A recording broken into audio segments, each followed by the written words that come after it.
Hola, bienvenidos a Quiero ser como Letizier, el podcast en el que todas las semanas os contamos esas historias que pasan desapercibidas dentro del universo fútbol y que merecen la pena ser conocidas.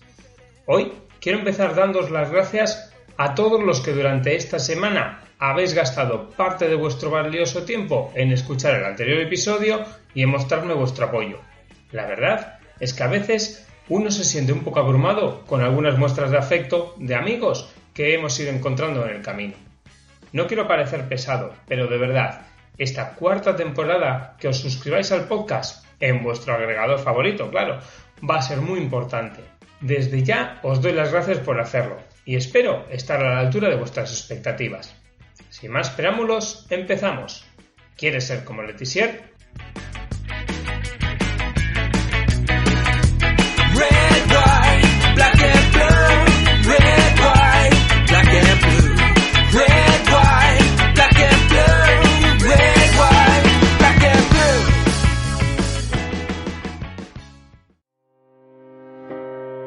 When the lights dim, I started chatting to myself at home. Deep conversations and heated debates I had in.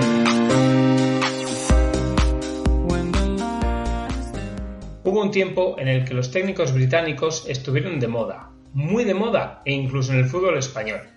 Llegaron con ideas claras y en algunos casos revolucionarias, y como suele ocurrir, con suerte dispar, aunque todos aportaron algo a la liga. Hoy en día, que un entrenador británico lleva muchísimo tiempo sin ganar un gran título en su propio fútbol, el último en lograrlo fue Harry Redknapp allá por 2008, cuando llevó al Portsmouth a levantar la FA Cup.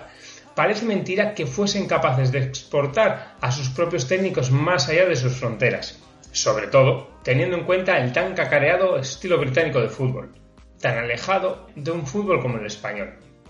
No me voy a entretener más con la introducción y vamos a entrar en materia.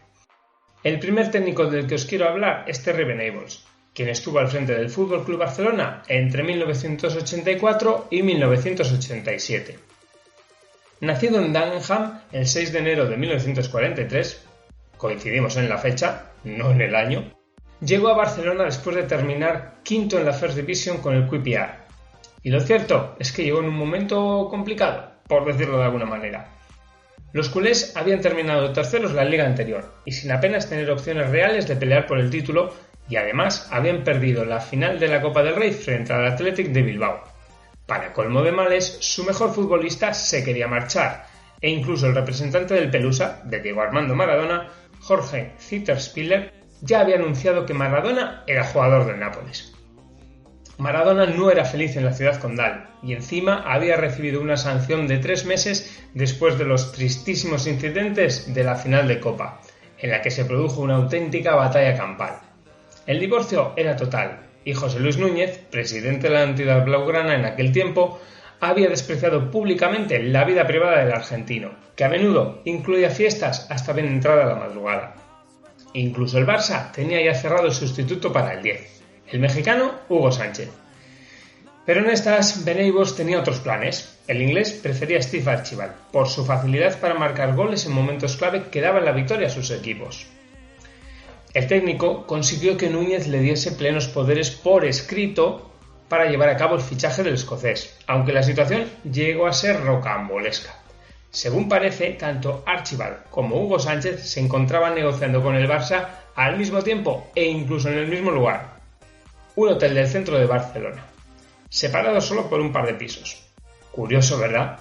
Al final, Venables consiguió su objetivo y el mexicano terminaría vistiendo la camiseta blanca del eterno rival. Venables era consciente de que su fichaje había sido cuando menos raro. No era un ganador como otros de los nombres que sonaron para dirigir la nave culé. Ahí estaban Michel Hidalgo, que dirigió a la Francia campeona en la Euro 84, o Helmut Benhaus, que se había proclamado doble campeón de la Bundesliga con el Stuttgart. Lo cierto era que Venables Era más barato y además venía recomendado por Bobby Robson, que entonces era seleccionador inglés y que desde 1980 ejercía de facto como scout para el FC Barcelona. Además, Núñez se decantó por el inglés ya que tenía fama de ser un técnico duro con sus pupilos y era de la opinión de que eso era lo que necesitaba la plantilla del FC Barcelona en aquel entonces. Lo primero que hizo el inglés fue buscar las debilidades que había tenido el equipo dirigido por César Luis Menotti, su antecesor. Para ello se hizo con más de 250 horas de grabaciones de la temporada anterior y además trabajó codo con codo con Jaume Oliver, director de la Masía, y no tardó demasiado en ascender al primer equipo a Juan Carlos Rojo y a Ramón Calderé. Todo el mundo pensaba que Venables impondría el fútbol inglés en el conjunto catalán, y en parte así fue. Estaba encantado de tener a sus órdenes a un futbolista valiente y aguerrido como Miguel, de quien decía que solo era superado en dureza por Tony Adams, el gran central del Arsenal, pero insistió a sus jugadores de realizar una presión constante, siempre con un 4-4-2 como dibujo. Con Menotti el juego del Barça se centraba en las individuales de Maradona y de Bernd Schuster, y con el técnico inglés el juego se volvió más coral, con sus dos delanteros muy arriba y con unos centrocampistas que debían acompañarlos. Su idea era sencilla: si tú robas el balón en campo contrario, solo tendrás que superar a 5 oponentes para encontrar la portería rival. Todo pareció encajar a la perfección desde el primer día, y así el Barcelona ganó al Real Madrid en el Bernabéu en el partido inaugural por un contundente 0-3. Como os podéis imaginar, los periódicos deportivos catalanes estaban encantados, y así El Mundo Deportivo tituló: «Hoy el Barça ha sido el reflejo perfecto de la metamorfosis inglesa». Y según contaba la crónica de aquel día, tejieron una tela de araña en el centro del campo y con su presión constante hicieron muy difícil jugar al fútbol a sus rivales. Archibald, que heredó el 10, marcó un gol y dio los otros 2. El Barcelona no perdió ninguno de sus primeros 15 partidos y para mediados de marzo estaba a tan solo una victoria de conquistar el título de Liga, algo que no conseguían desde 1974. Para que os hagáis una idea de la magnitud de aquel título, a su llegada al aeropuerto del Prat, un autobús llevó al equipo a la plaza de Sant Jaume, un trayecto que normalmente se cubre en 25 minutos. Aquel día tardaron 7 horas.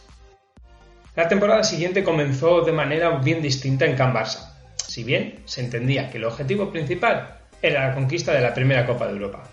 Como ya sabréis, el objetivo no se pudo cumplir y los culés cayeron en la final frente al Steaua de Bucarest en un choque que definió la carrera del meta rumano Ducadan, como ya tratamos en un capítulo anterior de este podcast, de Quiero ser como Letizier.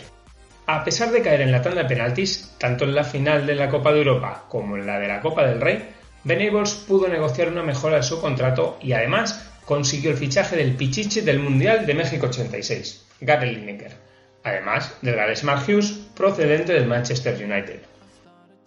Lineker rindió muy bien en la tercera temporada y última del TEL, como le conocían a Venables, en el Camp Nou. No así Hughes, que terminaría yéndose cedido al Bayern, al término de la primera temporada. A nivel de títulos el técnico inglés no pudo repetir y tampoco llegó lejos en la Copa de la UEFA al caer derrotado por el Dundee United escocés en cuartos de final. Poco a poco su éxito se fue diluyendo y además perdió el favor de la grada, al dejar de contar con favoritos del público como Urruti, Archibald o Pichi Alonso, en beneficio de los recién llegados Andoni Zubizarreta, Lineker o Hughes. Su etapa se cerró en septiembre de 1987.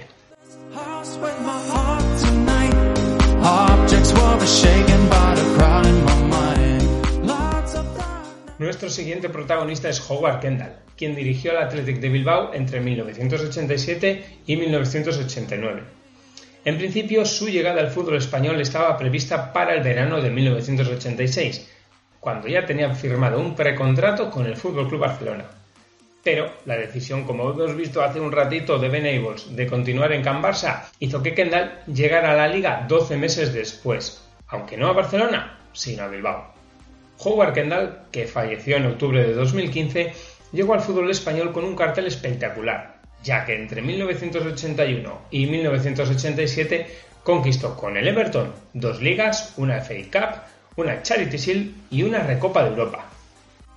A su llegada al Athletic, Kendall optó por instalarse directamente en las instalaciones del club en Lezama y así, literalmente, ver el campo de entrenamiento desde la ventana de su alojamiento. Lo cierto es que a pesar de no conocer prácticamente nada de su club, encajó como un guante en el día a día de la entidad.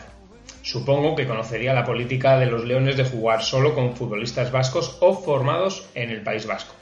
Pero, con el tiempo, admitió que tuvo que pedir un póster del equipo para aprenderse las caras de los que iban a ser sus nuevos pupilos.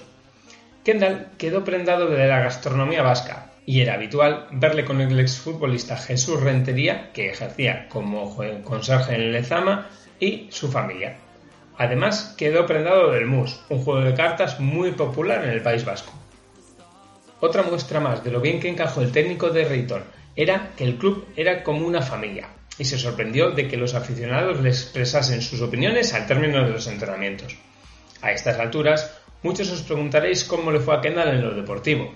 Pues bien, la primera temporada en San Mamés le fue bastante bien. El Athletic terminó cuarto y consiguió la clasificación para la Copa de la UEFA de la temporada siguiente, pero un mal arranque de esa temporada, la 88-89, hizo que en noviembre de 1989 abandonase el club del Bocho prácticamente entre lágrimas. Estas fueron sus palabras. Últimos días en la Chama,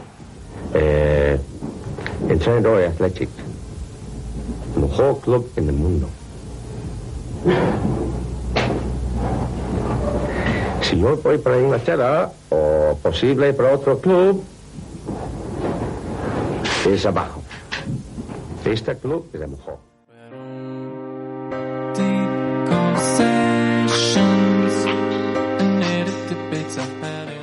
Ahora viajamos al sur de la península, justamente a Sevilla, para repasar el paso de Jock Wallace por el Sánchez Pizjuán, a donde llegó en 1986, después de que el presidente del Sevilla, Gabriel Rojas, viese en directo en su estadio al FC Barcelona de Terry Venables en la final de la Copa de Europa, y pensase que podría ser buena y exitosa idea contar con un técnico británico. Jock Wallace era escocés y fue una auténtica leyenda en el Rangers. Llegó al club en 1970 como entrenador de Willie Waddell, manager de la entidad. Juntos conquistaron la Recopa de 1971 justo antes de que Waddell diese un paso al lado dejando al mando a Wallace. Con él, los de Ibrox ganaron 3 ligas, tal vez la primera fuera más importante ya que pusieron fin a la hegemonía de 9 títulos consecutivos del Celtic, 3 copas y 4 copas de la liga. Wallace no hablaba ni una palabra de español a pesar de tener una casa de veraneo en la Costa del Sol, por lo que el club tuvo que buscar un intérprete y lo encontró en Leicester, el propietario de un restaurante español. Además, las cosas empezaron mal, muy mal. En un semáforo, Wallace y su mujer fueron asaltados y en el robo el técnico perdió una libreta con 25 años de apuntes y sesiones de entrenamiento. Pero eso no fue lo peor. Su esposa, Daphne, estaba tan asustada que volvió al Reino Unido y no regresó jamás. El club fichó al extremo del Rangers, Tech McMinn, pero su aportación futbolística fue escasa, ya que se lesionó jugando al squash y solo pudo aportar compañía de habla inglesa al técnico. El propio McMinn explicó tiempo después que a veces solían salir a tomar algo juntos y que uno de sus locales favoritos estaba cerca de los Jardines de Murillo, al parecer una conocida zona de encuentros gay de la ciudad. Con todo el tacto que un futbolista británico de aquella época lo explicaba así. Teníamos que atravesar aquella zona y pensaba que era menos posible que nadie atacase a una pareja, así que me cogía de la mano y pasábamos lo más rápidamente posible por allí. Al salir del parque me soltaba la mano como quien tira una piedra, esperando que nadie nos hubiese visto. En lo deportivo, el Sevilla pudo recuperarse de un mal comienzo y terminó la temporada en 9ª posición. Wallace confiaba en la juventud y tuvo un papel importante en el posterior desarrollo de uno de los futbolistas que marcarían la siguiente década en el club, como fue Manolo Jiménez, quien jugó más de 400 partidos con el club del Sánchez Pizjuán. El zaguero reconoció que el técnico escocés puso un poco de Escocia en su juego y que sin lugar a dudas le hizo un futbolista internacional. Sin embargo, Jock Wallace fue despedido por el nuevo presidente de la entidad del Nervión, Luis Cuervas, 5 días antes del comienzo de la siguiente temporada, por su nulo progreso con el Español.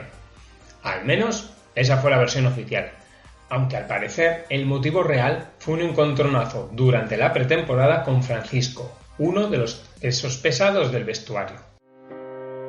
When the lights dim, I started chatting to myself at home. La siguiente parada de este viaje que estamos haciendo es en Madrid, donde vamos a repasar la trayectoria de Ron Atkinson y Colin Addison en el Atlético de Madrid. Big Ron llegó al Atlético procedente del West Bromwich Albion y anteriormente había ganado 2 FA Cup y una Charity Shield con el Manchester United. Lo cierto es que su etapa al frente del conjunto colchonero fue bastante convulsa, a pesar de que sus números fueron bastante buenos. Llegó con el curso ya comenzado, en octubre del 88, después de un horrible inicio de curso con 4 derrotas ligueras y la eliminación en la primera ronda de la Copa de la UEFA, y dejó el cargo 3 meses después, en enero de 1989, con el equipo en tercera posición. Entonces, ¿qué es lo que pasó? ¿Por qué fue cesado? La respuesta es un nombre: Jesús Gil. Para nuestros oyentes más jóvenes, el entonces presidente rojiblanco era un personaje volcánico y un auténtico devorador de entrenadores. En este caso no hubo un detonante claro, pero lo cierto es que las personalidades de presidente y técnico no cuajaron, y a Gil, a quien el inglés llamaba Mad Max, no le tembló el pulso. Al parecer, al presidente no le gustaba cómo el técnico trataba a una de sus joyas, o mejor dicho, la joya de la corona del Atlético, Paulo Futre. No es que el técnico tratase mal al talentoso portugués, pero alguna mala interpretación lingüística, Atkinson tampoco hablaba español, pudo causar cierto malestar en el luso. Y al parecer, lo que colmó la paciencia del mandamás colchonero fueron los regulares viajes de Atkinson a Inglaterra, y en aquel enero del 89 hizo uno para vender una propiedad y de paso hacer algo de patinaje. Lo más curioso del caso es que Gil nombró como su sucesor a Colin Addison, que era el segundo de Atkinson. Como ya imaginaréis, a The Tank, como también era conocido el técnico, no le sentó nada bien la situación, y en su autobiografía acusó a su ayudante de aquel entonces de haberle apuñalado por la espalda. Como os podéis imaginar, la versión de Addison es completamente distinta, ya que afirma que Gil le llamó a él muy enfadado para ofrecerle el puesto, y que él inmediatamente telefoneó a Atkinson, su jefe, para advertirle, y que aceptó el cargo con el beneplácito de este. Evidentemente nunca sabremos toda la verdad, pero lo cierto es que Addison se hizo cargo del equipo, y poco antes de final la temporada, Gil le comunicó que tendría 2 opciones: o marcharse o continuar en la entidad como segundo de Javier Clemente, quien llegaría al Vicente Calderón aquel verano. Antes de que el inglés tomase una decisión, Gil le obligó a explicar su táctica para el partido de semifinales de Copa del Rey frente al Real Madrid. Addison estaba estupefacto y afirmaría que nunca había vivido algo similar en 30 años de carrera. El Atleti perdió 2-0 y el técnico inglés sería cesado 3 semanas antes del final de aquella temporada.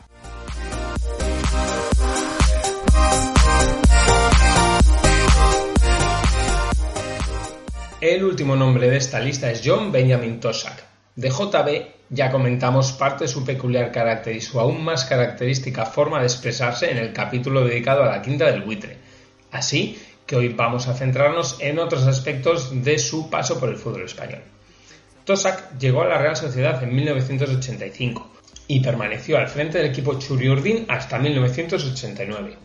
Llegó a San Sebastián procedente del Sporting de Portugal, con quien había conquistado el subcampeonato. Al frente de los guipuzcoanos conquistó una Copa del Rey y un subcampeonato de Liga, méritos deportivos que le valdrían para convencer a Ramón Mendoza de su fichaje por el Real Madrid en el 89. Pero vamos a ir más despacio, ya que el paso del Gales por San Sebastián dejó huella en ambos, en el técnico y en el club. El entrenador habitualmente suele referirse a la entidad como mi Real Sociedad, y solo hace un par de años o 3 ha vendido una casa que todavía tenía en la zona. Toshack tuvo un serio contratiempo nada más llegar a la Real Sociedad, y es que Luis Arconada, el espectacular guardameta, se lesionó de gravedad y enseguida constató un problema de comunicación entre su portero y sus centrales. La solución del galés fue colocar al capitán del equipo, Jon Andoni Larrañaga, entre los otros 2 centrales para mandar y gritar, palabras textuales del galés, como lo hacía Arconada. Una solución pragmática, lógica y efectiva. También se ganó cierta fama de duro, ya que tras una derrota en Copa del Rey en Oviedo, el técnico no dudó en despertar a sus jugadores a las 4:30 de la mañana, para coger el autobús que les llevaría de vuelta a Zubieta, directamente, para ir al campo de entrenamiento. Así se las gastaba el técnico. La copa que ganó con la Real es recordada por el galés como la noche más memorable de su carrera, y lo dice un tipo que ha ganado 3 ligas, 2 copas de la UEFA y una Copa de Europa como futbolista.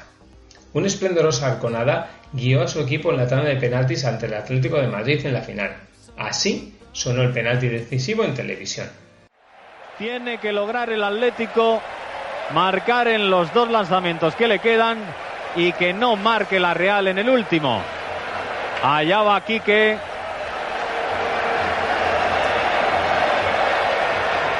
Arconada bajó los palos. No ha fallado ni un solo lanzamiento la Real Sociedad. Uno da Silva para el Atlético de Madrid. Quique frente al balón. Y paró Arconada. Real Sociedad, campeón de la Copa del Rey 1987. Aquel 3-5-2 que por circunstancias introdujo el galés, sin lugar a dudas creó muchos problemas, y entre todos los técnicos británicos que en aquellos tiempos desembarcaron en el fútbol español, sin lugar a dudas, fue el de mayor recorrido y el que más influencia tuvo. Después llegaría su fichaje por el Real Madrid de la Quinta del Buitre, y hay que reconocer que su llegada a la Casa Blanca no es que causara especial ilusión entre los aficionados blancos. Su 3-5-2, tachado de defensivo, y su juego directo chocaban de frente con una forma de entender al fútbol muy distinta, y que era la que venía practicándose en la identidad blanca. Tampoco ayudó en exceso que junto a él llegase Óscar Ruggeri para jugar de líbero, en una línea de 3 junto a Manolo Sanchís y un joven Fernando Hierro. Además, debido a su carácter, nunca realizó ningún esfuerzo para agradar a la prensa, y de ahí que se ganase el apodo del antipático, dejando frases para el recuerdo como cuando en una rueda de prensa previa a un partido en Castellón afirmó que jugarían los mismos cabrones de siempre. Esa frase, que puede ser fuerte, no fue invención suya, sino del genio Bill Shankly, y el propio Toshack lo explicaba así. Eso era una frase que él me había dicho. Era una frase de los suyos, porque él me dijo: John, te doy un aviso.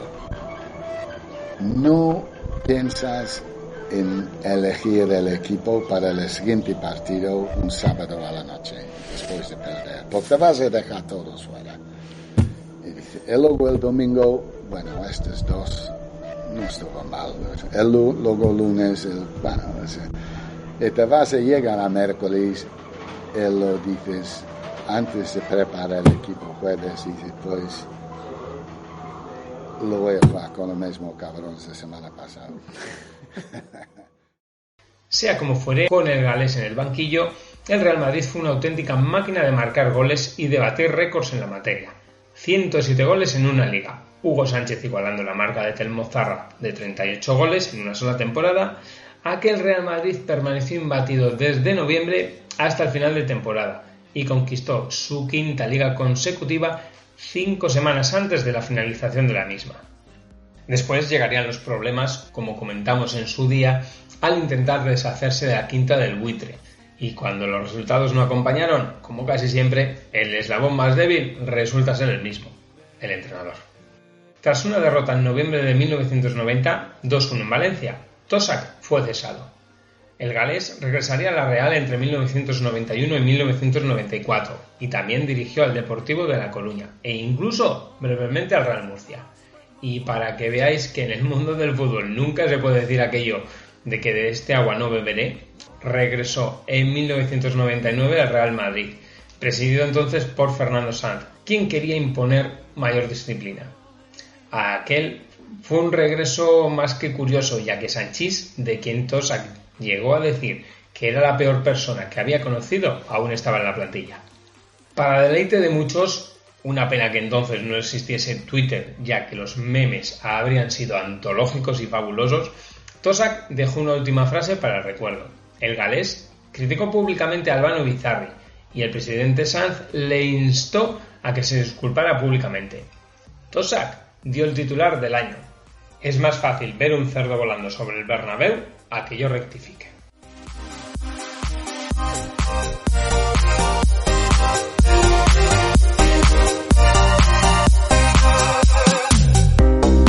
We're beyond blessed, facing those that we carry all alone. There's a cell phone tucked under your pillow. It makes me jump sleep. And it doesn't do a thing for growth, hormones, or dreams.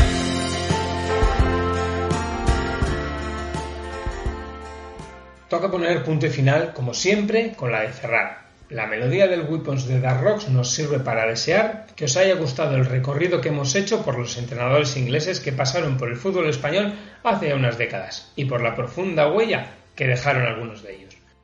Espero vuestros comentarios y sugerencias en iVoox, en mi Twitter, g_arteche, en Instagram o en la página de Facebook de Quiero Ser Como Letizier. Como ya sabréis, todo el contenido de este podcast y alguna cosita más lo tenéis en quierosercomoletizier.blogspot.com. Desde aquí os animo a que os suscribáis a nuestros canales de iVoox, Spotify o Apple Podcast, que es tremendamente importante en esta cuarta temporada para el futuro del podcast. Esta semana me voy a despedir con una frase de uno de los entrenadores británicos más grandes de todos los tiempos, Alex Ferguson. El escocés afirmó: los jugadores de hoy no se parecen a los de hace 25 años. Mentalmente no son igual de fuertes que antes, porque se han criado en un entorno más fácil. Les encanta pensar que vienen de la clase obrera, pero no es la clase obrera que yo conocí. Hasta la semana que viene.